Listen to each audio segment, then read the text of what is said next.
시청자 여러분, JTBC 뉴스룸을 시작하겠습니다. 대선까지 이제 딱 49일 남았습니다. 갈 길이 바쁜 민주당과 국민의힘, 양당은 조금 전 나란히 후보 등록을 마감하고 경선 구도를 확정지었습니다. 민주당은 이재명, 김경수, 김동연 후보의 3파전으로 치러지게 됐고, 국민의힘은 이보다 훨씬 많은 11명의 후보가 경선에 뛰어들었습니다. 관심을 모았던 한덕수 총리 변수는 경선 불출마로 가닥이 잡혔는데 첫 소식 김필준 기자가 보도합니다. 국민의힘 지도부는 한덕수 대통령 권한대행이 경선에 불출마한다고 공개적으로 밝혔습니다. 그러므로 추가적인 출마설 언급은 국민의힘 경선 흥행은 물론 권한대행으로서의 중요 업무 수행에도 도움이 되지 않으리라고 생각합니다. 앞서 한대행 차출론에 국민의힘 예비 후보들은 일제히 반발했습니다. 우리가 경선하는 사람들 입장에서 볼 때는 조금 맥이 빠지는 것도 사실이죠. 몇몇 의원들이 이건 어떠냐라고 하면서 바람잡고 있는 거잖아요. 일종의 좀 거칠게 비유하자면 테마주 주가 조작 같은 거잖아요. 정부 관계자도 JTBC에 현재 상황에선 나설 가능성은 낮은 걸로 보인다고 밝혔지만 당일각에선 여전히 향후 후보 단일화 가능성 등이 언급되고 있습니다. 한 총리 변수가 경선에서 사라지면서 후보 등록을 마친 주자들은 우선 대통령 탄핵에 반대했던 보수 당원들 잡기에 매달렸습니다. 홍준표 전 대구시장은 헌법재판소 폐지 등을 공약으로 내걸었고 헌법재판소를 폐지하고 대법원에 헌법재판부를 두도록 하겠습니다. 육공 시절의 상징적인 게 헌법재판소입니다. 그런데 그 헌법재판소가 정치적 중립을 지키지 못하고 이철우 경북지사 등은 박정희 기념관을 찾기도 했습니다. 서울시장 목을 비틀더라도 써야 되지 말이 되느냐 이게. 그리고 대통령 되면 저도 바로 하겠죠. 나경원 의원은 드럼통에 들어간 사진을 올리며 굴복하지 않겠다고 적었는데 이재명 전 민주당 대표를 비판하려는 의도로 보입니다. JTBC 김필준입니다. 3파전으로 일찌감치 경선 구도를 확정한 민주당은 정책 경쟁이 시작된 모습입니다.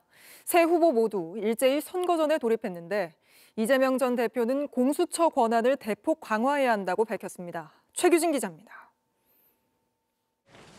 이재명 전 민주당 대표는 검찰개혁의 일환으로 고위공직자범죄수사처를 대폭 강화해야 한다고 말했습니다. 대통령이 되더라도 정치 보복을 하지 않겠다면서도 수사기관 간의 상호 견제가 필요하다고 주장한 겁니다. 기소하기 위해서 수사하게 허용해서는 안 된다. 수사와 기소를 분리를 해야 돼요. 그러니까 수사기관끼리도 서로 견제해야 돼요. 독점하면 안 돼요. 저는 공수처를 대폭 강화할 생각이거든요. 다만 이 전 대표는 통합과 봉합은 다르다며 내란 세력에 대해서는 확실한 처벌이 필요하다고 했습니다. 특히 차기 정부의 과제에 대해 정치의 역할은 삶을 개선하는 실용주의여야 한다며 내수 문제 해결을 내세웠습니다. 국내의 내수 문제 어느 정도 개선의 여지가 있고요. 또 기업들이 국제 경쟁을 할 때 지금 혼자 외롭게 싸우고 있거든요. 정부가 지원을 해야죠. 받쳐줘야죠. 길도 열어주고. 민주당은 이재명, 김경수, 김동연 예비후보의 3파전으로 경선 구도가 확정되면서 정책 노선 경쟁에도 속도가 붙고 있습니다. 김동연 경기지사는 자동차 부품업계와 간담회를 열고 관세 대응을 위한 방미 성과를 강조했습니다. 기업 하시는 분들이 가장 어려워하는 게 그런 불확실성 아니겠습니까? 빠른 시간 내에 정보들이 이렇게 제공받을 수 있도록 하겠다는 말씀을 드리고요. 김경수 전 경남지사는 자영업자들과 간담회를 갖고 민생 문제 해결을 주장했습니다. 자영업 하시는 분들이 힘들고 어렵고 고통스러운 날을 보내고 있는데 정부와 국민들이 우리 자영업 하시는 분들에게 기댈 곳이 되어줘야 하는 그런 시기라고 생각합니다. JTBC 최규진입니다. 이렇게 양당의 대선 후보 경선 일정이 확정되면서 본격적인 경선 레이스가 시작됐습니다. 양당의 최종 후보는 언제쯤 결정이 날지 황예린 기자가 계속해서 짚어드리겠습니다. 더불어민주당에선 이재명 전 대표와 김동연 경기지사, 김경수 전 경남지사가 출사표를 던졌습니다. 이번 주말 충청과 영남 지역 순회 경선을 시작으로 정권 교체를 향한 빛의 대장정에 돌입합니다. 민주당의 경선 레이스는 내일부터 전국구로 펼쳐집니다. 예비 후보들이 권역별로 다니며 합동 연설회를 통해 당심을 묻는 건데 오는 19일 충청권을 시작으로 20일 영남권, 26일 호남권, 27일 수도권, 강원, 제주 순으로 진행됩니다. 그 사이 후보자 토론은 2차례 진행됩니다. 일반 국민의 생각은 따로 물어서 당심과 민심을 50%씩 반영해 최종 민주당 대선 후보는 마지막 경선 날인 27일에 정한다는 계획입니다. 후보가 더 많은 국민의힘은 최종 후보가 나올 때까지 시간이 더 걸립니다. 경선 참여를 공식화한 후보는 모두 11명입니다. 경선 기간은 짧지만 후보자 여러분께서 최선을 다해 자신의 비전을 선보이는 아름다운 경쟁이 되기를 바랍니다. 당 선관위는 이들 중 부적격자를 거른 뒤 2개조로 나눠 19일과 20일에 경선 토론회를 진행합니다. 이후 오는 22일 역선택 방지 조항을 적용한 국민 여론조사 100%로 2차 경선에 오를 4명을 정합니다.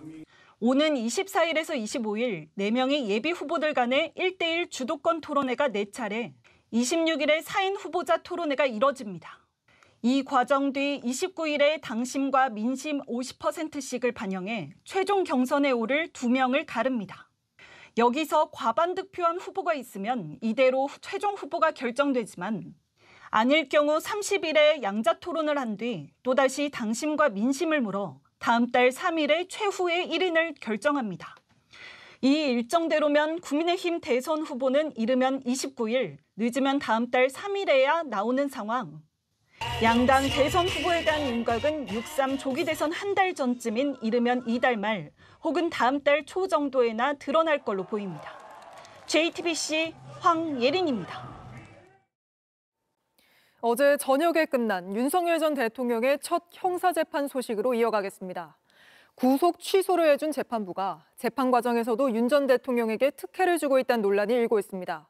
앞선 전직 대통령들 재판과는 달리 예외가 반복되고 있다는 지적이 나오는 겁니다. 먼저 연지환 기자입니다. 윤석열 전 대통령은 첫 재판에서 모두 발언을 82분간 했습니다. 검찰이 진행한 PPT보다 20여 분 더 길게 한 겁니다. 하지만 재판부는 적극적으로 제지하진 않았습니다. 오후 재판에서 발언이 20분을 넘어갈 때쯤 재판부가 정리를 요청하자 윤 전 대통령은 건너뛰면서 중요한 것만 말하고 있다고 했습니다. 이에 재판부가 자르겠다는 게 아니라 염두에 달라는 것이라고 했고 윤 전 대통령은 다시 발언을 이어갔습니다. 본격적인 심리에 앞서 피고인의 이름과 직업, 주소를 확인하는 인정신문 때도 이례적인 장면이 연출됐습니다. 재판부는 직업이 전직 대통령이냐고 직업을 대신 언급해줬고 윤 전 대통령은 대답 없이 고개만 끄덕였습니다. 2017년 박근혜 전 대통령은 첫 재판에서 무직이다라고 직접 말했고 1년 뒤 이명박 전 대통령 역시 무직이라고 짧게 답했지만 이번엔 달랐던 겁니다. 윤 전 대통령은 증인신문 도중에도 여러 번 끼어들었습니다. 헌재에서 다 했다거나 이 질문이 굳이 나와야 하냐, 순서도 이해가 안 되는 부분이 많다며 껴든 겁니다. 앞서 헌재는 탄핵 심판 때 윤 전 대통령이 증인에게 직접 질문하는 걸 막았습니다. 제가 좀 본인이 직접 물을 수는 없게 돼 있습니까? 규정의 근거가 뭔지 그걸 바꾸려면 법적 근거를 들어주십시오. 법적 근거는 소송 지휘권 행사입니다. 형사재판 막바지에 윤 전 대통령은 증거 목록과 공소장이 난잡하다며 이래 갖고 재판이 되겠냐고 따졌고 재판부는 재판부의 노고를 알아달라고 답했습니다. 앞서 법정 촬영을 불허한 것을 놓고 특혜 시비가 불거졌는데 재판 진행도 시작부터 논란이 일고 있습니다. JTBC 연지환입니다. 첫 재판의 마지막 증인으로 나온 현장 지휘관은 국회의원 끌어내란 지시를 받았다고 증언하며 당시 최상병 사건을 떠올렸다고 했습니다. 부당한 명령을 받고는 명령을 따르지 않아 항명죄로 기소됐던 박정훈 대령이 떠올라 위축됐었다는 겁니다. 윤정주 기자입니다. 재판의 증인으로 나온 김영기 특전사 1 특전대대장은 계엄 당일 국회의원을 끌어내란 지시를 받았다고 분명하게 말했습니다. 김 대대장은 법정에서 이상현 1 공수여단장에게 담을 넘어가라 의원들을 끌어내란 임무를 받았다고 설명했습니다. 이 여단장이 대통령님이 문을 부숴서라도 끌어내라 지시했다고 말한 게 맞나는 검찰 질문엔 네라고 답했습니다. 그러면서 지시를 들을 당시 군 검사들이 박정훈 대령에게 항명죄로 징역 3년을 구형한 것이 떠올랐다고 했습니다. 박정훈 대령은 최상병 순직 사건의 민간경찰 이첩을 보류하라는 해병대 사령관 지시에 항명한 혐의로 지난해 11월 징역 3년을 구형받았지만 1심은 무죄를 선고했습니다. 상관 명령을 따르지 않았다는 이유로 재판에 넘겨진 박 대령 사례가 계엄 현장 지휘관들에게 압박이 된 겁니다. 하지만 김 대대장은 이 여단장 전화를 끊고 국회의사당 주인은 국회의원이라 생각했다며 해야 할지 말아야 할지 판단할 수 없어서 부하들에게 임무를 주지 않았다고 설명했습니다. 흥분한 시민들이 막아섰고 물리력을 행사해야 했지만 왜 해야 하지란 의구심이 들었다고도 했습니다. 앞서 탄핵심판 변론기일에 나온 조성현 수방사 제1경비단장도 시민과 대치하는 상황이 의아했다고 말했습니다. 저희가 보호해야 될 시민들이 저희의 행위를 막는 그런 모습을 보면서 상당히 의아해하고 있는 그런 상황이었던 겁니다. 국회에 투입된 군인들의 증언을 들은 윤 전 대통령은 증인신문 순서에 정치적 의도가 있다며 반발했습니다. JTBC 윤정주입니다. 이렇게 항명죄를 각오하고 지시를 따르지 않았다는 군인의 증언까지 이어졌지만 윤석열 전 대통령은 난센스란 말을 4번이나 써가며 헌법재판소가 인정한 사실관계도 전면 부인했습니다. 재판이 끝나자마자 윤 전 대통령 변호인 역시 헌재의 결정이 반드시 진리는 아니라고 주장했습니다. 헌재가 전원일치로 내린 파면 결정에 불복 선언을 한 거란 비판이 거셉니다. 김태영 기자입니다. 윤석열 전 대통령 측 변호인은 어제 형사재판을 마친 직후 공소사실 전체를 부인한다는 입장을 내놨습니다. JTBC 취재진이 헌재의 전원일치 결정을 재판에서 다투겠다는 것이냐고 묻자 헌재의 증거 채택을 문제 삼았습니다. 전원일치 의견으로 인용이 된 부분인데 그걸 다시 형사재판에서 그러면 다투겠다는 것도 좀 궁금한데요. 그것은 헌재에서 인정을 잘못한 것이죠. 우선 증거법을 위반했습니다. 형사재판에서는 그 부분에 충분히 다퉈서 헌재의 파면 결정이 잘못됐다는 의미냐고 거듭 확인하자 이렇게 답했습니다. 파면도 혹시 잘못됐다라는 걸까요? 헌법재판소는 단심이기 때문에 법률상 제도적으로 수용할 수밖에 없는 입장이지 헌법재판소의 결정이 반드시 진리이고 사실은 아니라는 겁니다. 헌재가 전원일치로 내린 파면 결정을 부정하고 나선 겁니다. 실제로 윤 전 대통령은 첫 형사재판에서 혐의 전체를 부인했습니다. 그러면서 난센스라는 말을 4번이나 사용했습니다. 탄핵 심판에서도 자신의 주장을 펼칠 때 사용했던 말입니다. 국법이라고 하면은 이 상황에서 기재부 장관한테 얘기한다는 것 자체가 완전히 넌센스고 국법위를 하는 만약에 상황이라 그러면 이런 거 줄 필요 없습니다. 이번에도 국회 통제와 봉쇄, 국무회의, 정치인 체포시도, 비상입법기구 관련 쪽지 등 헌재가 파면 사유로 인정한 사실관계를 모두 부인하면서 난센스라고 표현하는 겁니다. 윤 전 대통령은 헌재의 파면 결정 이후 승복 메시지를 낸 적이 없었습니다. 그러다 형사재판이 시작되자 헌재 결정에 대해 다투겠다며 불복 의사를 공식화했습니다. JTBC 김태영입니다.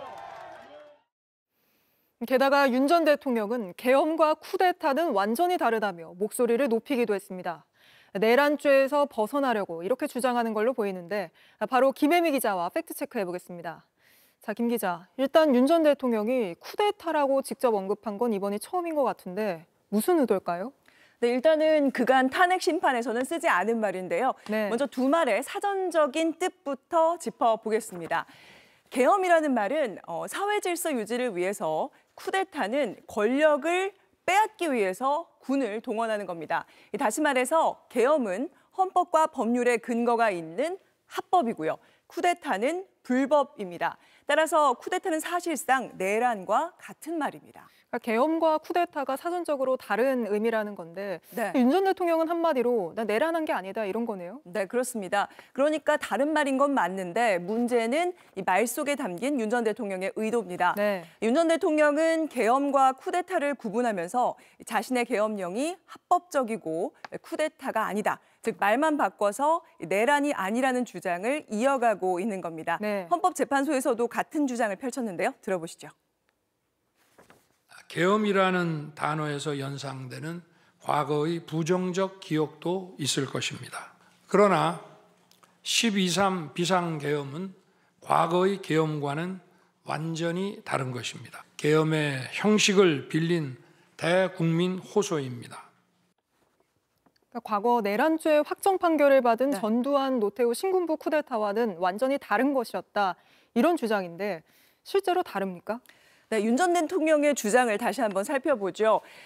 윤 전 대통령은 어제 과거 쿠데타는 먼저 군대를 동원하고 계엄을 선포했다. 그렇지만 본인은 먼저 계엄을 선포하고 이후 병력을 이동시켰다라고 주장했습니다. 하지만 뭘 먼저 했냐? 이건 사실 의미 없는 주장입니다. 내란죄를 따지는 본질과는 거리가 멀기 때문입니다. 보시는 것처럼 내란죄를 가르는 것, 국헌문란과 폭동 이 두 가지가 핵심입니다. 과거 대법원은 전두환, 노태우 씨가 주도한 비상계엄 확대 조치에 대해 내란죄를 이렇게 선고하면서 국헌문란은 헌법기관의 기능을 제대로 할 수 없게 만드는 것이라는 점에서, 그리고 두 번째, 폭동은 국민에게 기본권이 제약될 수 있다는 그 위협을 주는 폭행, 협박 행위라는 점을 짚었습니다. 근데 이 부분은 헌법재판소가 이미 전원일치로 파면 결정을 내리면서 인정한 부분이잖아요. 네, 그렇습니다. 헌재는 이미 불법 개업 당시에 국회와 선관위의 권한, 그리고 국민의 기본권 침해 등을 사실로 받아들였습니다. 네. 한번 들어보시죠. 국가 긴급권 남용의 역사를 재현하여 국민을 충격에 빠뜨리고 군경을 동원하여 국회 등 헌법기관의 권한을 훼손하고. 네, 덧붙여 말씀드리면 12월 3일 직후에 이 계엄이라고 보도하던 외신들도 현재는 대부분 한국 상황을 쿠데타라고 표현하고 있습니다. 네, 앞으로 진행될 형사 재판을 계속 지켜봐야겠습니다. 김혜미 기자와는 오늘 여기까지 팩트 체크해보겠습니다. 네, 계속해서 JTBC가 취재한 단독 보도 전해드리겠습니다. 대통령실 관계자들이 계엄 이후 무더기로 휴대전화를 교체한 걸로 확인됐습니다. 특히 계엄 당일 국무위원들을 불러 모으는 역할을 했던 강의구 부속실장은 국회에서 윤 전 대통령 탄핵안이 가결된 다음 날 휴대전화를 바꿨습니다. 여도현 기자의 단독 보도입니다. 강의구 부속실장이 휴대전화기를 교체한 건 지난해 12월 15일입니다. 국회가 윤석열 전 대통령의 탄핵소추안을 가결한 바로 다음 날입니다. 강 실장은 같은 달 30일 검찰 조사를 받았는데 이때는 이미 휴대전화기를 교체한 뒤였던 겁니다. 강 실장은 검찰 조사에서 계엄을 사전에 알지 못했다고 주장했습니다. 하지만 휴대전화기를 교체한 사실이 확인되면서 계엄 당시 역할을 두고 다시 의문이 제기됩니다. 강 실장은 지난해 12월 3일 윤 전 대통령과 함께 저녁 식사를 했습니다. 윤 전 대통령이 삼청동 안가에서 경찰 수뇌부에 계엄 계획을 말한 뒤 관련 지시를 내리기 직전이었습니다. 계엄 선포를 앞두고 국무위원들에게 대통령실로 오라는 연락을 한 사람도 강 실장이었습니다. 강 실장은 김용현 전 국방부 장관의 지시로 국무위원들에게 줄 계엄 선포문 10부를 복사했습니다. 이례적으로 국무회의 회의록을 작성하는 과정에도 관여했습니다. 강 실장의 휴대전화기에는 계엄과 관련된 내용들이 담겨 있을 가능성이 있는 겁니다. 윤 전 대통령이 검찰총장이던 시절의 비서관이었던 강 실장은 대통령실에 와서도 윤 전 대통령을 가장 가까이에서 보좌했습니다. 여기에 윤 전 대통령의 탄핵소추안이 가결된 직후 부속실은 컴퓨터를 교체한 것으로 파악됐습니다. 비상계엄 과정에서 부속실이 어떤 역할을 했는지 조사가 필요하다는 지적이 나옵니다. JTBC 여도현입니다. 이뿐 아니라 김태효 국가안보실 1차장, 대통령실 수석들, 또 비서관들까지 일제히 휴대전화를 교체한 걸로 드러났습니다. 윤 전 대통령 참모들이 왜 계엄 이후에 어떤 이유로 이렇게 휴대전화를 무더기로 바꾼 건지 확인이 필요합니다. 이어서 조혜연 기자입니다. 대통령실 관계자들은 비상계엄 이후 한두 달 사이에 많게는 3번까지 휴대전화기를 바꿨습니다. 김태효 국가안보실 1차장은 지난해 12월 12일 오전 10시에 휴대전화기를 바꿨습니다. 다음 날인 13일에 잠시 원래 기기로 돌아온 뒤 14분 뒤 다시 새 휴대전화기로 바꿔서 사용했습니다. 윤석열 전 대통령의 탄핵안이 가결되기 하루 이틀 전입니다. 홍철호 정무수석도 휴대전화기를 2번 바꾼 기록이 확인됐습니다. 계엄 이틀 뒤인 지난해 12월 5일에 교체했고 2달 뒤인 지난 2월 18일에 다시 바꿨습니다.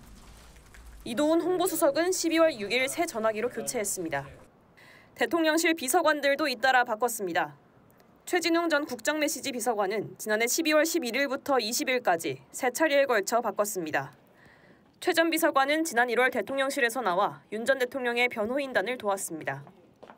이기정 의전 비서관과 윤재순 총무비서관도 각각 지난해 12월 6일, 7일에 기기를 교체했습니다. 윤 전 대통령의 참모들이 휴대전화기를 바꾼 때는 검찰과 경찰, 공수처가 경쟁적으로 12.3 내란 사태에 대해 수사에 나설 때였습니다. 비상계엄과 탄핵안 가결로 인해서 대통령실 참모들이 잇따라 휴대전화를 교체하는데 과연 무엇을 숨기기 위해서 그런 건지 매우 의심됩니다. 내란 특검을 통한 진상규명이 필요합니다.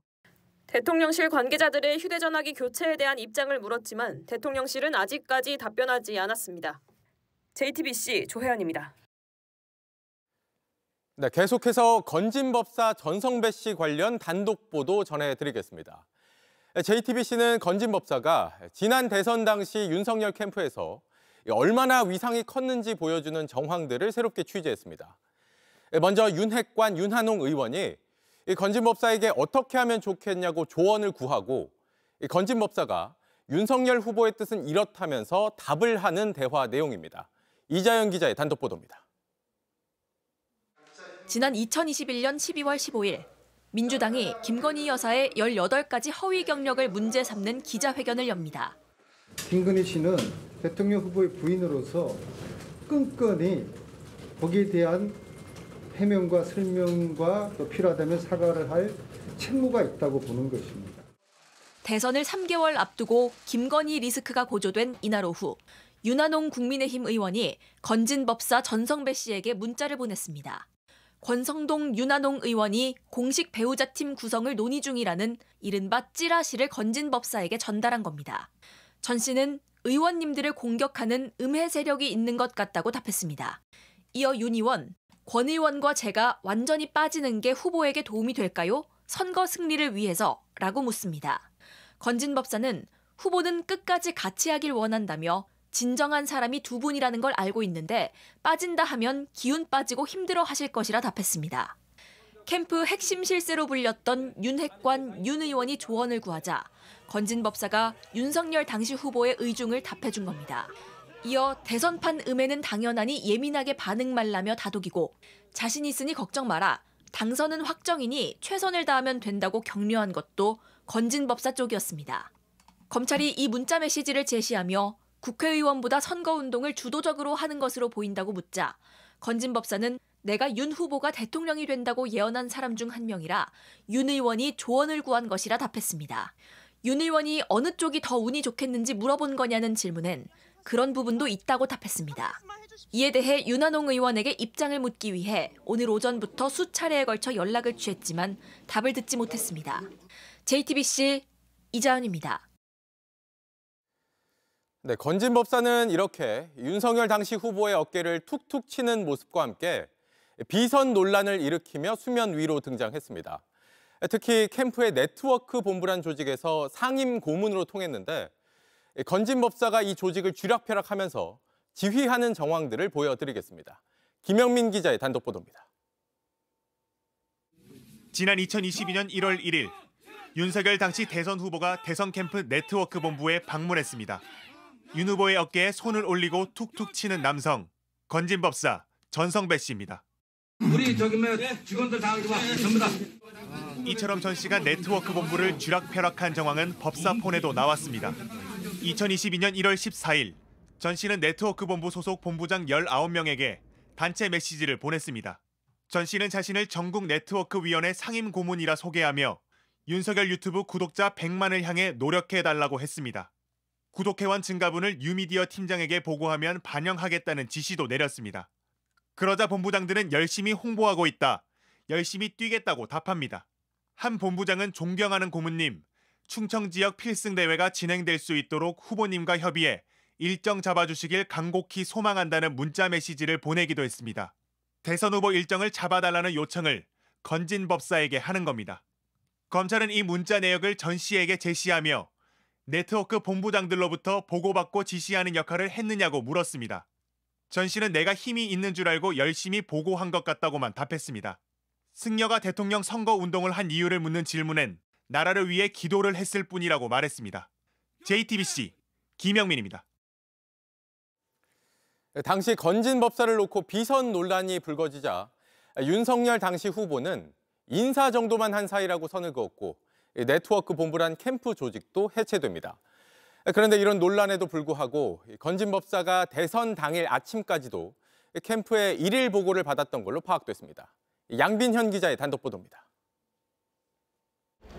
건진 법사 전성배 씨가 대선 캠프에서 활동하는 영상이 공개되자 윤석열 당시 후보는 전 씨와 선긋기에 나섰습니다. 당 관계자한테 그분 소개받아서 인사를 한 적이 있는데 스님으로 저는 알고 있고 법사라고 저는 들었습니다. 참 황당한 얘기입니다. 윤석열 캠프는 전 씨가 상임 고문으로 활동했던 네트워크 본부까지 해체시켰습니다. 고문이라는 건 자기가 알아서 쓰는 명칭에 불과하고 우리가 공식적으로 임명한 적도 없고 선대위 활동에 여러 가지 부분에서 관여했다는 부분도 우리가 점검해본 바로는 전혀 없습니다. 하지만 전 씨가 이 같은 조치에 아랑곳 않고 계속 영향력을 행사한 정황이 법사폰에서 나왔습니다. 대선 투표일인 2022년 3월 9일 이른 아침 윤석열 캠프 네트워크 본부 부본부장 김모 씨가 전 씨에게 문자를 보냈습니다. 김 씨는 고문님 마지막 일일 보고 올립니다라며 보고서 3장을 첨부했습니다. 김 씨는 또 선거백서는 오본부장이 따로 고문님께 보고드리기로 했다고 했습니다.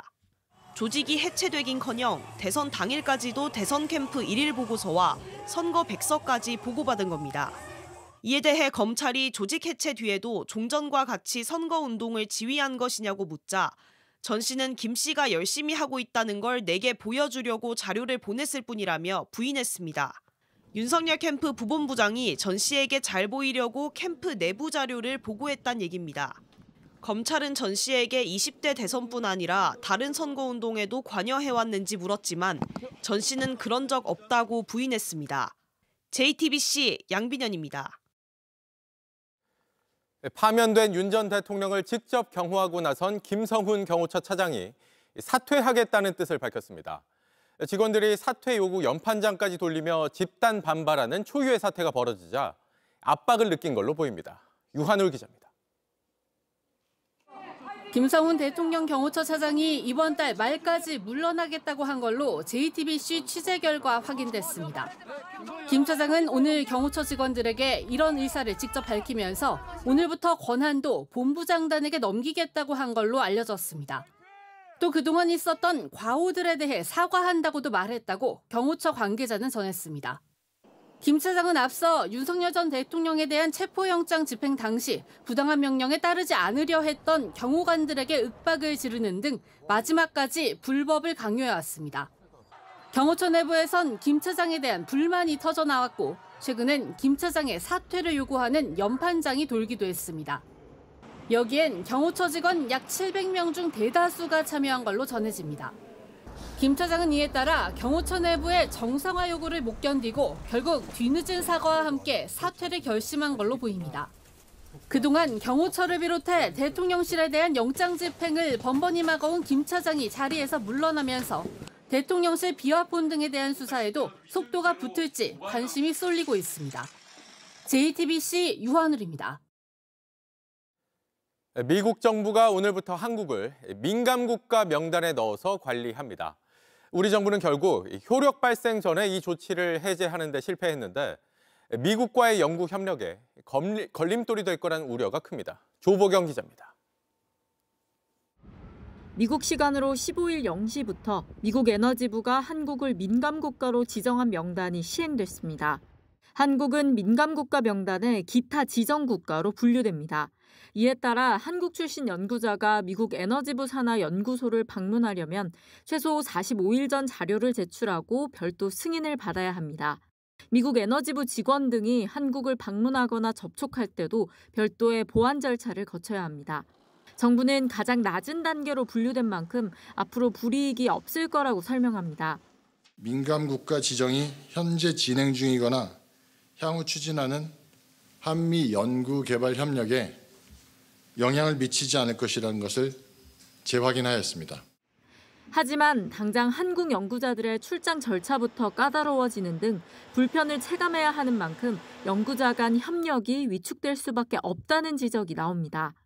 한국 사람이 와서 방문을 하고 접촉을 하고 그 협력을 하게 되면은 정보부서에 이것을 신고해야 된다. 그런 거는 심리적으로 굉장히 커다란 영향을 미쳐요.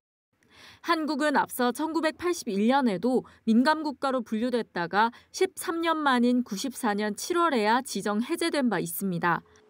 당시엔 핵 관련 문제로 지정됐다가 비핵화 선언 이후 해제된 걸로 전해집니다. 현재 한국 정부는 보안 문제라는 미국 측 설명 외에 구체적 지정 배경을 파악하지 못하고 있어 당장 해제는 쉽지 않은 상황입니다. 정부는 교섭을 계속하고 있다며 좀 더 시간이 필요할 것으로 본다고 했습니다. JTBC 조보경입니다. 오늘 국회에선 경제 분야 대정부 질문이 진행됐습니다. 12조 원 규모의 추경 예산과 미국발 관세 대응 등이 쟁점이었는데 특히 최상목 경제부총리를 상대로 민주당의 공세가 집중됐습니다. 이상화 기자입니다. 정부는 오늘 당초 발표보다 2조 원 늘린 12조 원 규모의 추가 경정 예산안을 내놨습니다. 산불 등 재난재해에 3조 원, 관세 대응과 AI 반도체 투자에 4조 원 등입니다. 최상목 경제부총리는 이달 말이나 다음 달 초 추경의 국회 통과를 기대한다고도 했습니다. 하지만 당장 오늘 열린 대정부 질문에선 늑장 추경에 대한 비판이 쏟아졌습니다. 그러면 급한 추경을 왜 이제 제출하셨습니까? 뒷북 추경 아닙니까? 그리고 왜 이제 늦게 제출하시고 또 빨리 처리를 해달라고 촉구를 하십니까? 민주당은 추경 규모를 최소 15조 원으로 늘리란 입장인데 최 부총리가 반대 의사를 밝히면서 국회 통과에도 진통이 예상됩니다. 다만 지금 어려운 이유가 무엇이냐? 재정을 안 풀어서 어렵습니까? 그건 아닙니다. 구조적인 요인들이 있습니다. 재정의 지속 가능성이라든지 제 국채 시장 상황들을 봤을 때 그 큰 규모의 추경은 지금 하기가 어려운 측면이 있습니다. 관세 전쟁이 격화하는 가운데 대미 협상에 대한 우려 목소리도 나왔습니다. 성급하게 대선에 뭔가 실적 홍보용으로 미국에 퍼주기 하지 않을까 우려하고 있거든요. 알래스카 LNG 가스관 합작 투자 혹시 이거 부총리께서 검토해 보신 적 있습니까? 최 부총리는 최근 논란이 된 방위비는 현재 준비 중인 의제에 포함되지 않는다고 선을 그으면서도 새 정부에 공을 넘겼습니다. 국익이라는 하나만 보고 저희는 지금 노력하고 있습니다. 최대한 협상을 하고 또 그런 나머지 부분들은 또 새 정부가 출범을 하면 마무리하는 게 어떨까. JTBC 이상화입니다. 3부 토건 주가 조작 의혹과 관련해 저희가 새롭게 취재한 내용으로 이어가겠습니다. 도이치모터스 주가 조작 공범이자 김건희 여사의 계좌 관리인으로 알려진 이종호 씨가 멋쟁 해병이란 카톡방에서 이렇게 3부 체크하란 메시지를 보낸 게 드러나며 3부 토건 주가 조작 의혹이 시작됐죠. 그런데 저희가 더 취재해보니 이 모임엔 이 씨 말고 또 다른 주가 조작범이 또 있었던 걸로 확인됐습니다. 먼저 김지아 기자의 단독 보도입니다. 지난해 6월 JTBC는 임성근 전 사단장 구명로비 의혹과 연관된 한 단톡방을 입수했습니다. 도이치모터스 주가 조작 공범 이종호 씨가 포함된 멋쟁 해병이란 이름의 대화방입니다. 대화 도중 이 씨는 3부 내일 체크하라는 메시지를 보냈고 다음 날부터 3부 토건 주식은 폭등했습니다. 이 대화방 멤버는 이 씨 외에 대통령 경호처 출신 송모 씨, 현직 경찰 최모 경위, 사업가 최모 씨, 그리고 공익신고자 김규현 변호사였습니다. 해병대 출신 친목 모임입니다. 당시 이 단톡방에는 들어가 있지 않지만 멋쟁 해병 모임을 함께하던 멤버가 한 명 더 있었습니다. 임성근 전 사단장이 초청한 2023년 쌍용훈련. 맨 왼쪽에 선 인물은 주가 조작범 윤모 씨입니다. 알고 보니 허위 공시와 주가 조작 등으로 징역 3년 실형을 받은 이력이 있었습니다. 법원은 윤 씨에 대해 무자본 M&A를 숨기거나 인위적으로 주가를 부양했다고 판단하며 중형을 선고했습니다. 멋쟁 해병 모임엔 이 씨와 윤 씨, 2명의 주가 조작범이 있었고 공교롭게도 멤버들 대화에서 3부 체크하라는 메시지가 나온 겁니다. 금감원은 이런 정황에 주목해 이들의 계좌 등을 들여다보고 있는 것으로 알려졌습니다. 임성근 구명로비 의혹에서 시작한 멋쟁 해병 단톡방은 삼부토건 주가 조작 의혹으로 곧장 연결되는 모양새입니다. JTBC 김지아입니다.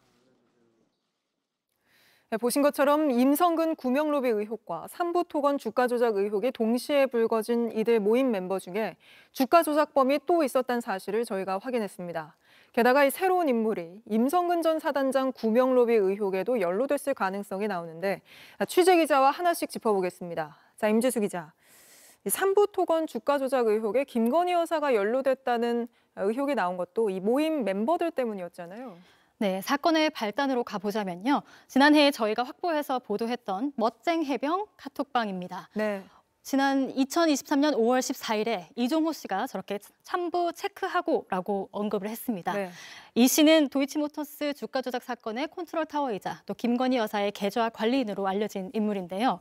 이틀 뒤에는 젤란스카 우크라이나 영부인이 한국에 들어와서 김건희 여사와 만났고 네. 일주일 뒤에는 원희룡 전 국토부 장관이 우크라이나 재건 협력을 위한 폴란드 현지 포럼에 참석을 합니다. 이 포럼이 좀 문제가 됐는데 이 포럼 현장에 삼부토건 관계자들이 와서 현지 업체들, 지자체들과 MOU를 줄줄이 맺었습니다. 네. 삼부토건도 이거를 대대적으로 홍보했고 국토교통부도 장관의 이런 성과를 대대적으로 홍보하면서 당시에는 우크라이나 재건 사업의 규모가 1,200조를 넘을 수 있다는 희망 섞인 예상이 나오기도 했습니다. 네. 이렇게 이 기간 동안 당연히 삼부토건의 주가는 고공행진을 했고요. 윤 전 대통령 부부가 우크라이나에 직접 방문했던 7월에는 최고점을 찍게 됩니다. 그러니까 저희가 새롭게 취재한 이 윤모 씨란 인물, 이 인물은 어떻게 연결되는 겁니까?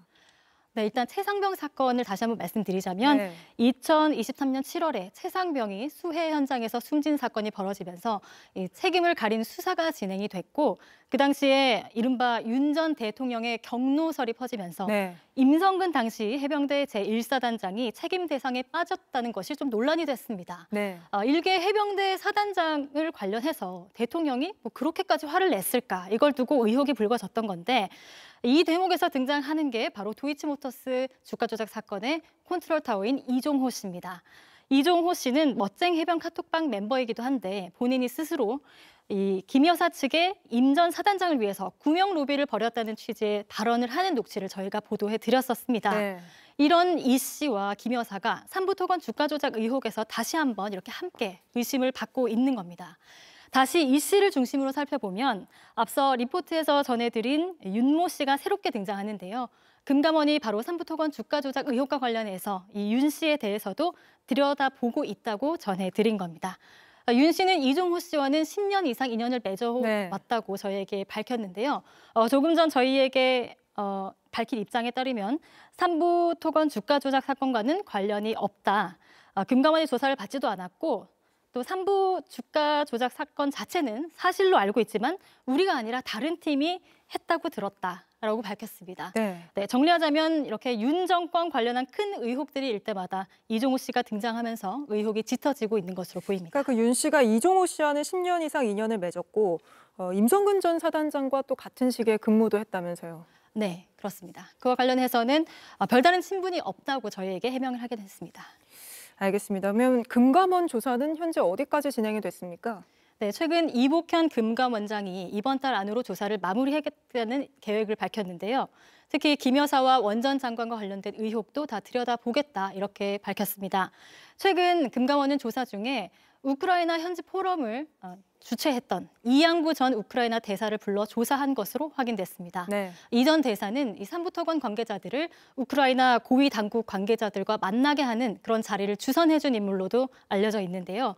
이렇게 금감원이 단순한 시세 조종 사건이 아니라 이렇게 정부 기관까지 직간접적으로 동원됐을 그런 사건인 것인가 여기에 대해서 판단을 하고 있는 것으로 보입니다. 이양구 전 대사는 저희에게 이렇게 포럼에 참석해서 MOU를 맺었다는 사실이 주가 부연과 무슨 상관이 있는지 모르겠다 이렇게 입장을 밝혀왔습니다. 알겠습니다. 임지수 기자는 여기까지 짚어보도록 하겠습니다. 그리고 계속해서 김건희 여사의 논문 표절 문제도 짚어보죠. 숙명여대가 3년 넘게 조사하고 표절이라고 결론을 내놓고도 조사 결과를 내놓지 않았는데 저희 취재진이 이 표절 근거를 적은 공문을 입수했습니다. 어떤 내용인지 이희령 기자가 보도합니다.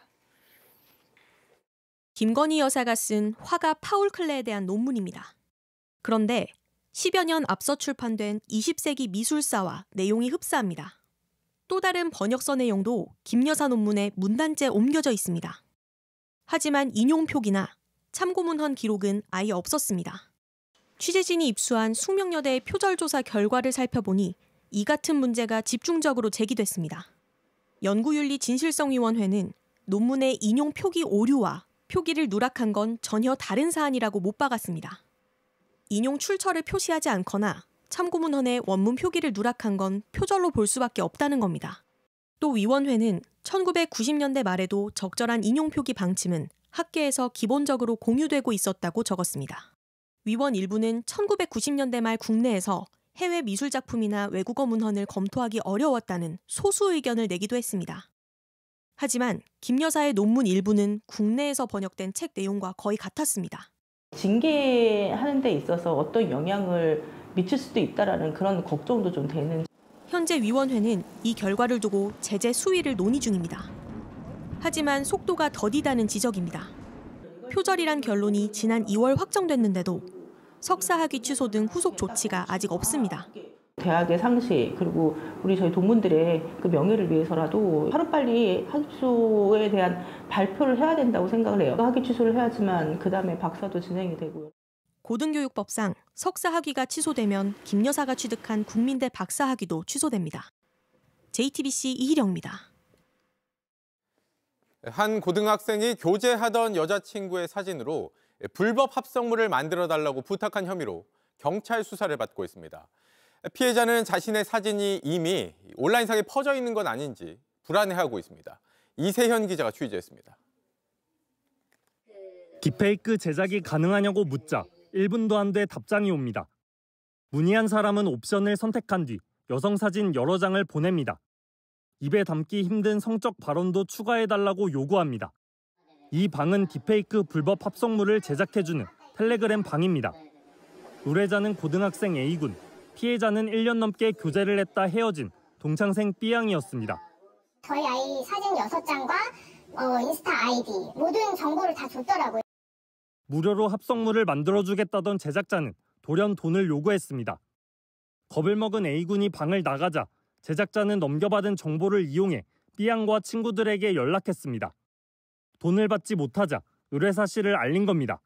정말 입에 담지도 못한 같은 더 세게 이런 말들을 하면서 영상을 요구했더라고요. B양 부모는 곧장 가해자 측에 연락했고 A군 부모는 찾아와 사과했지만 A군은 반성의 기미를 보이지 않았습니다. 학교 선생님이 자기 강제 전학 같은 걸 막아줄 것이다. 저희 딸아이가 말 시키면 답장을 하지 말아라. 상대를 하지 말아라. A군은 B양과 별다른 분리 조치 없이 일상생활도 이어가고 있습니다. 저희 딸아이가 그 남자의 눈치를 보고 피해 다니고 그 가해자 쪽에서는 정말 아무 일도 없다는 듯이 친구랑 웃고 떠들고. 합성물이 실제 제작됐는지 여부를 알 수 없는 탓에 피해자의 불안감은 커지고 있습니다. 서울 광진경찰서는 범행 경위를 파악하는 등 수사에 착수했습니다. JTBC 이세현입니다. 성범죄로 적발된 의사들이 지난 10년간 1,500명이 넘는 걸로 나타났습니다. 그런데 이 가운데 의사 면허가 취소된 사례는 단 한 건뿐입니다. 나머지는 진료를 계속하고 있다는 겁니다. 이희정 기자입니다. 지난 2023년 7월 산부인과 의사 A씨는 진료실에서 자신이 진료하던 환자를 성폭행한 혐의로 징역 3년을 선고받았습니다. 재판부는 A씨가 환자를 간음했다고 봤습니다. A씨는 이후 병원에서 퇴사했지만 의사 면허는 그대로 유지했습니다. 당시 의료법상 성범죄를 저지른 의료인에 대한 면허 취소 규정이 없었기 때문입니다. 사건 발생 넉 달 뒤인 2023년 11월 이후에야 모든 범죄에 대해 금고형 이상을 받은 의사의 면허를 취소할 수 있게 됐습니다. 지난 10년간 이 같은 성범죄를 저지른 의사는 약 1,500명으로 추정됩니다. 한 해 평균 148명 꼴입니다. 범죄 유형으로는 강간, 강제추행이 가장 많았고 카메라를 이용한 불법 촬영 등이 포함됐습니다. 하지만 이 가운데 의사 면허가 취소된 경우는 단 한 건뿐이었습니다. 이마저도 성범죄가 아닌 의료 관련 법령을 함께 위반해 취소된 걸로 알려졌습니다. 대부분은 자격정지에 그쳤습니다.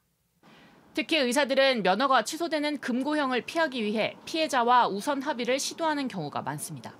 업무 수행 중에 저지른 그런 성범죄는 벌금이 나오는 경우가 거의 없거든요. 합의를 어떻게든 하면 그래도 조금이라도 벌금 가능성이 생기지 않겠냐 이런 생각에서 업무 수행 중 성범죄를 저지른 의사들은 거의 무조건적으로 면허가 박탈되는 그런 형량을 받는 게 마땅하죠, 사실. 일각에선 성범죄에 대해서는 우선 면허 취소가 되도록 하고 재교부도 제한해야 한다는 등의 조치가 필요하다는 지적도 나옵니다. JTBC 이희정입니다. 오늘 아침 제주공항에서 이륙을 준비하던 항공기에서 갑자기 승객이 비상구를 여는 사고가 벌어졌습니다. 이 때문에 비상탈출 슬라이드가 펼쳐졌고 항공기는 결항 처리됐는데 문을 연 승객은 답답해서 그랬다고 밝혔습니다. 윤두열 기자입니다. 이륙하려고 활주로로 가던 비행기가 멈췄습니다. 문은 활짝 열렸고 비상탈출 슬라이드가 펼쳐졌습니다. 비행기 안에선 승무원이 한 여성을 둘러쌌습니다. 잠시 뒤 공항경찰이 출동해 이 여성을 끌고 나갑니다. 오늘 오전 제주에서 김포로 가려고 활주로로 이동 중인 에어서울 항공기에서 30대 여성이 비상문을 열었습니다. 갑자기 또 욕하면서 앞으로 뛰쳐나와가지고 조동석 등지고 오른쪽 문을 먼저 갔다가 거기 안 열리니까 왼쪽으로 가서 한 번에 열어버렸어요. 곧바로 승무원과 승객들이 제지했고 경찰에 체포됐습니다. 안에 있던 승객 202명은 2시간 넘게 비행기에서 머물러야 했습니다. 해당 비행기는 정비를 마치고 예정된 시간보다 6시간 늦게 김포로 출발했습니다. 저희 다 중요한 일정이 있고 저 오늘 다 중요한 스케줄도 다 지금 손해가 너무 막심하거든요. 항공보안법 위반 혐의로 체포된 여성은 경찰 조사에서 답답해서 문을 열었다라고 말했습니다. 경찰은 정신질환이 의심된다고 보고 보호자 동의를 얻어 이 여성을 입원시키기로 했습니다. 2023년에도 대구공항으로 착륙하려던 아시아나 항공기에서 승객이 문을 연 사고가 있었습니다. 이후 비상구 좌석을 팔지 않는 등의 조치를 했는데 또 이런 일이 벌어졌습니다. 잠금 장치를 강화할 수도 없습니다. 한 번을 풀고 다시 열다든지 이렇게 되면 실제 비상시에 탈출이 어려워서 더 큰 사고로 이뤄질 가능성이 높습니다. 국토부는 비상문 접근을 통제할 수 있는 방안과 객실 승무원 보안 훈련 시스템 등 항공기 보안 체계 전반을 점검하기로 했습니다. JTBC 윤두열입니다.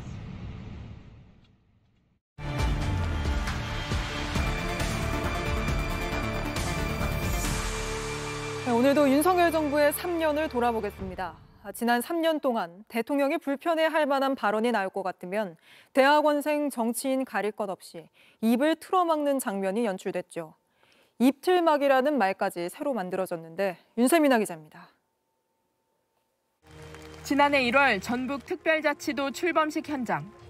참석자들과 악수를 나누며 걷는 윤석열 당시 대통령 뒤에서 진보당 소속 강성희 의원이 큰 소리로 외칩니다. 이러시면 안 됩니다, 대통령님. 국정기조를 바꾸셔야 됩니다. 곧바로 경호원 여러 명이 강 의원을 제압한 뒤 입을 틀어막고 양팔과 다리를 들어올려 행사장 밖으로 끌어냈습니다. 이후 한 달도 채 지나지 않은 시점에서 이번엔 한 의사단체 임원이 입을 틀어막혀 쫓겨났습니다. 윤 전 대통령이 주재한 의료개혁 토론회였는데 사전에 초대받은 관계자가 아니란 이유였습니다. 의료계 대표자가 왔는데 대통령님이 말씀을 안 듣겠다는 말씀이세요, 지금 대통령이! 같은 달 대전 카이스트 졸업식에서도 할 말을 다 마치지 못한 졸업생이 끌려나갔습니다. 4조 원 이상의 연구개발 예산을 줄인 정부에 대한 항의 차원이었지만 졸업생이 하려던 뒷말은 더 들을 수 없었습니다. 과잉 경호 논란에서 시작돼 윤석열 정부 불통의 상징적인 사건으로 남았지만 관련자들은 오히려 승승장구했습니다. 입틀막 논란 3개월 뒤 김종철 경호차장이 차관급 병무청장에 임명됐고 당시 경호처장이던 김용현 전 국방장관은 7개월 뒤 윤석열 정부 세 번째 국방부 수장으로 임명됐습니다. 윤석열 정부가 남긴 신조어 입틀막은 윤 정부 불통의 상징으로 남았습니다. JTBC 윤세민입니다. 윤석열 전 대통령은 비상계엄을 선포한 게 거대 야당 탓이라고 줄곧 주장해왔지만 애초 총선에서 크게 진 데에는 누구보다도 윤 전 대통령의 책임이 크다는 지적이 많습니다. 출국 금지된 이종섭 전 장관을 호주 대사로 임명하며 출국시켜주고 대파 논란까지 스스로 일으켰죠. 유선희 기자입니다. 윤석열 전 대통령은 지난해 3월 이종섭 전 국방부 장관을 주 호주 대사로 임명했습니다. 최상병 순직 사건의 수사 외압 의혹까지 불거진 가운데 갑작스런 해외 공관장 임명은 도주 의혹을 낳았습니다. 유가족의 눈물과 해병대 전우의 호선을 외면한 채 따뜻하고 살기 좋은 남쪽 나라로 도피하려는 것입니다. 당시 출국 금지 상태였던 이 전 장관이 공수처에 한 차례 출석한 뒤 출국을 강행하면서 여론은 더 악화했습니다. 도주대사, 런종섭이란 말까지 생겨났습니다. 피의자 이종섭이 결국 도피에 성공했습니다. 가히 런종섭이라고 불릴만 합니다. 범죄 피의자를 대사로 인정할 수 없다며 호주 교민들이 대사관 앞에서 시위까지 했지만 호주 대사 웬 말이냐? 도주 대사 구속하라! 구속하라! 구속하라! 당시 정부 여당은 이 전 장관을 감쌌습니다. 그거를 기다리느라고 해야 되는 외교적인 조치를 안 하는 거는 저는 그건 좀 안 맞는 것 같습니다. 총선을 앞두고 민주당은 이 전 장관 문제를 집중 제기했고 국민이 준 세금을 그들의 보수로 주어가면서 호주 대사로 보냈습니다. 저는 도피를 시킨 거라고 생각합니다. 지지율이 떨어지자 국민의힘은 결국 입장을 바꿨습니다. 즉각 소환하고 즉각 귀국해야 한다고 생각합니다. 이 전 장관은 부임 11일 만에 돌아왔지만 그 사이 벌어진 황상무 전 수석의 막말 논란과 윤 전 대통령의 대파 발언 논란까지 더해지면서 저도 시장을 많이 봐봐서 대파 875원이면 그냥 합리적인 가격이라고 생각이 듭니다. 총선 민심은 압도적으로 윤석열 정부 심판을 선택했습니다. JTBC 유선입니다.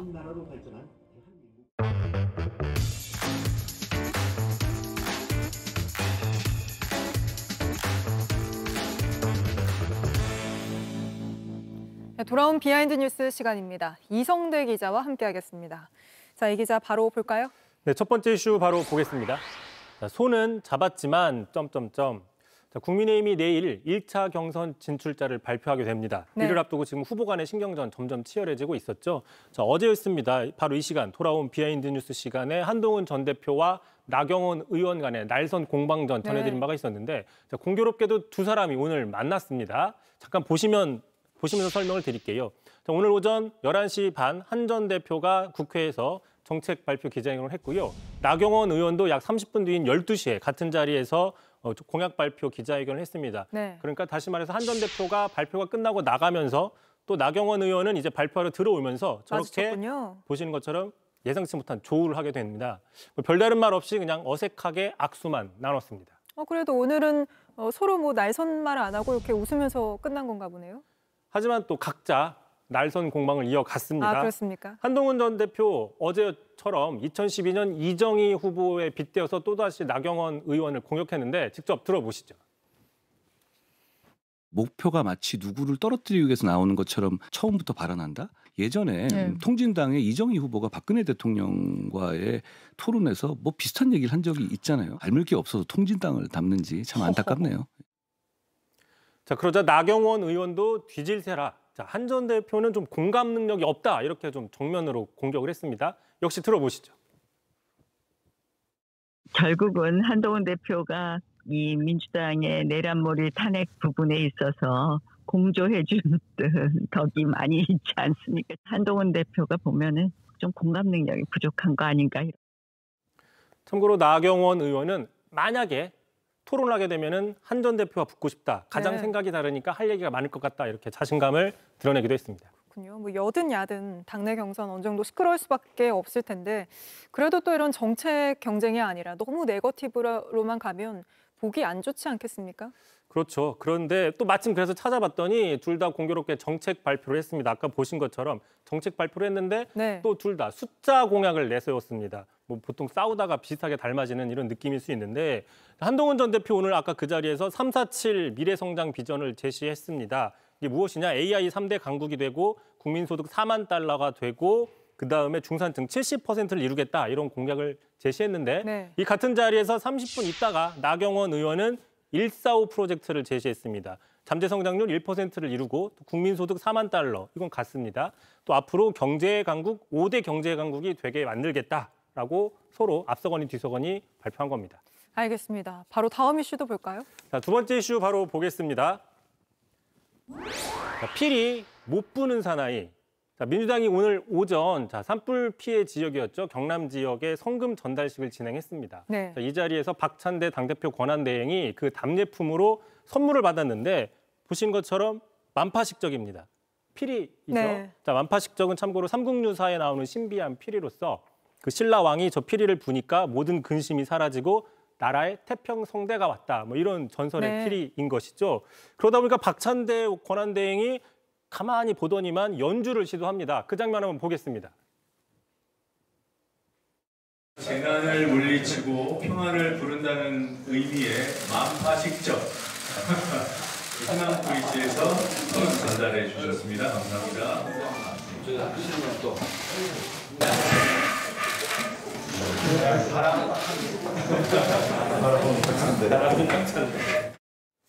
소리가 잘 안 나나 보네요. 참고로 저거는 이름만 만파식적이지 진짜 만파식적은 아니고요. 네. 오해하시면 안 되고요.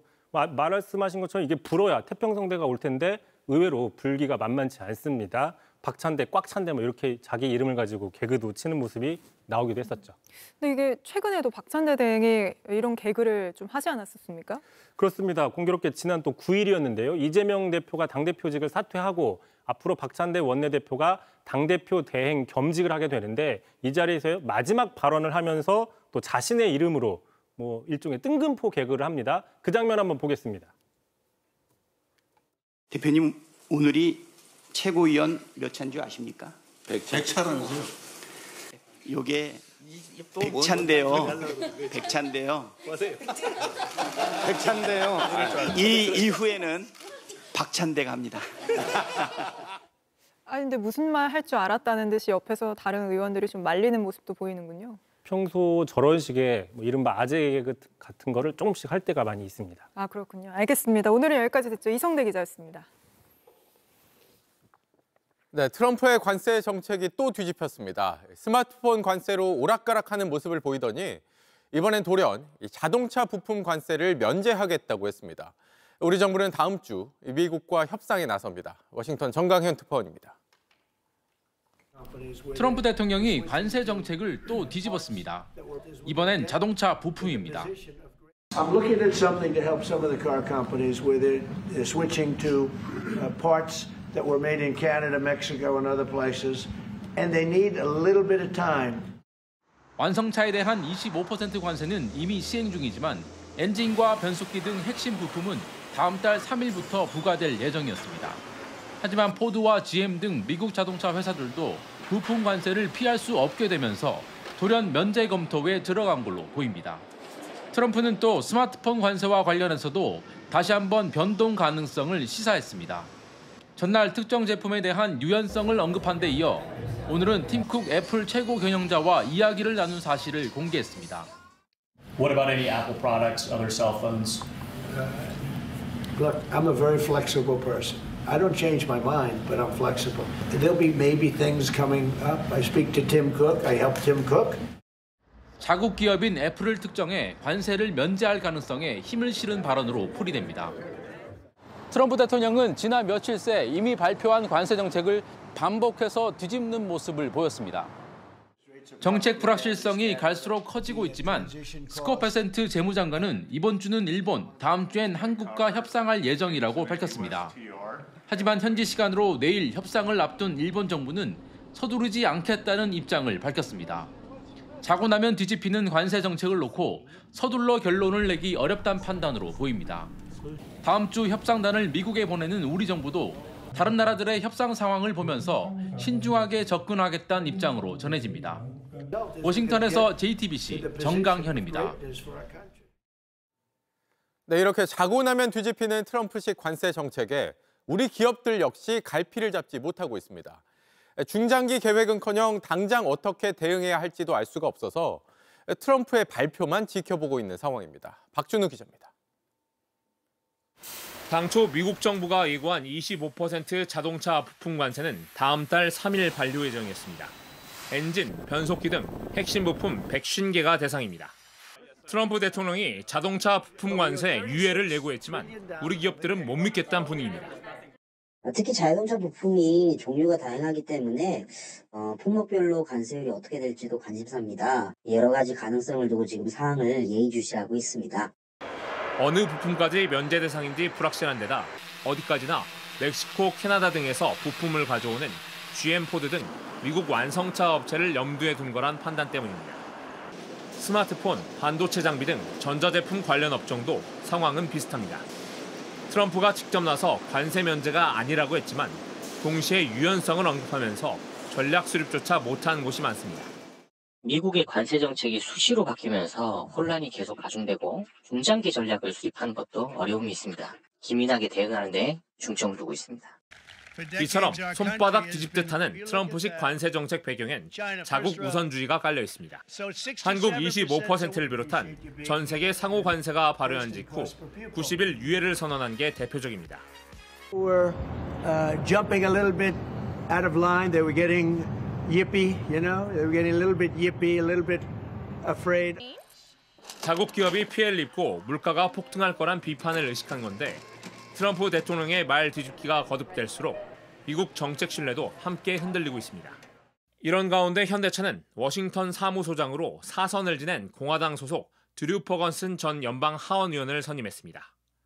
JTBC 박준호입니다.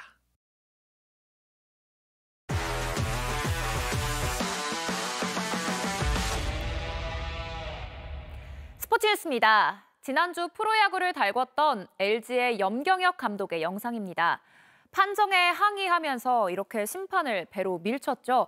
결국 오늘 제재금 200만 원 징계를 받았습니다. 구장 질서를 문란하게 했다는 게 그 이유였습니다. 오선민 기자입니다.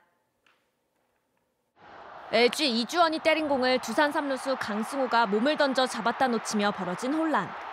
2루로 향하던 1루 주자 문성주가 귀루하다 결국은 아웃됐는데 이 장면은 염경엽 감독의 항의 때문에 더 일이 커졌습니다.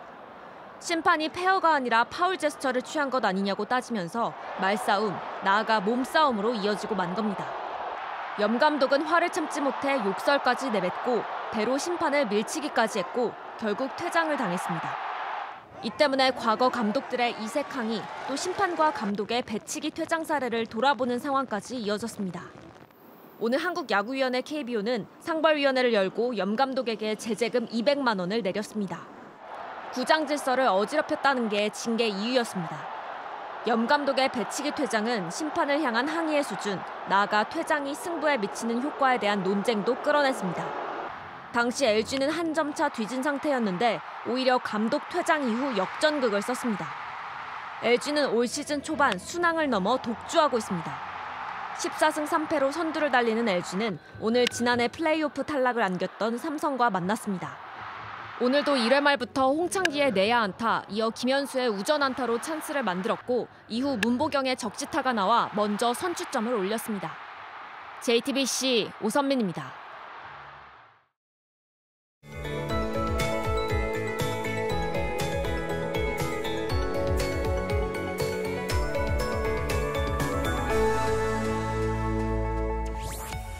비구름이 물러가고 다시 화창한 봄 날씨로 돌아왔습니다.